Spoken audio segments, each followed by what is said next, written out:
Adobe Photoshop Elements 11 possède différents modes d'affichage. Vous pouvez ainsi naviguer à travers vos photos de différentes manières.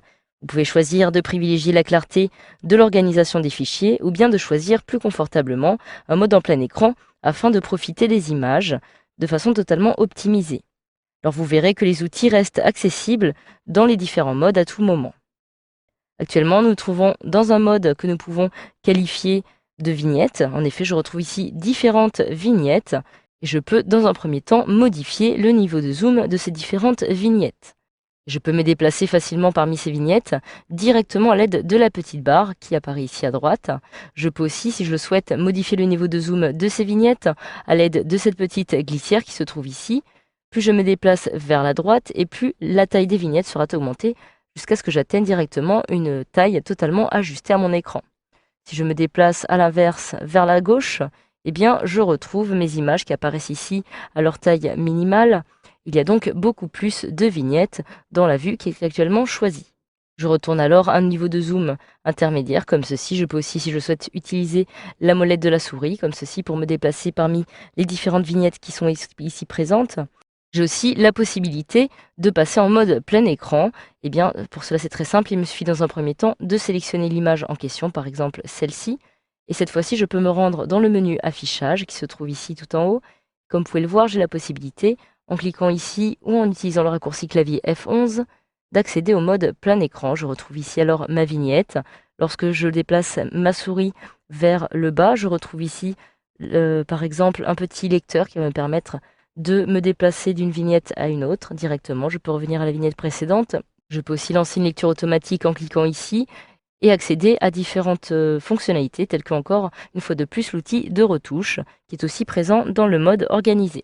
Je peux cliquer sur quitter pour retourner à tout moment sur mon logiciel et j'ai aussi la possibilité d'accéder plus rapidement à une lecture sous forme de diaporama directement après avoir sélectionné l'image en question. Si je clique sur diaporama, je peux lancer un diaporama de la même façon que précédemment. Je retrouve ici une petite barre de lecture qui me permet justement de lancer un diaporama de façon automatique. Je peux mettre pause sur ce diaporama directement en cliquant ici, comme vous pouvez le voir. De la même façon, je peux accéder à tout moment à mes différents albums directement depuis le menu organisé qui apparaît ici sur la gauche, afin d'associer par exemple aussi des mots-clés. Je peux aussi accéder directement à des outils qui vont me permettre de modifier ma photographie directement dans cette petite barre-ci. Je clique sur quitter et je peux ainsi retourner sur mon logiciel.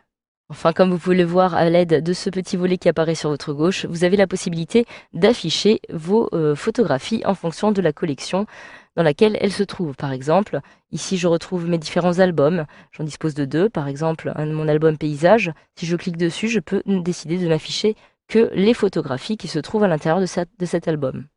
Que les photographies qui se trouvent à l'intérieur de cet album.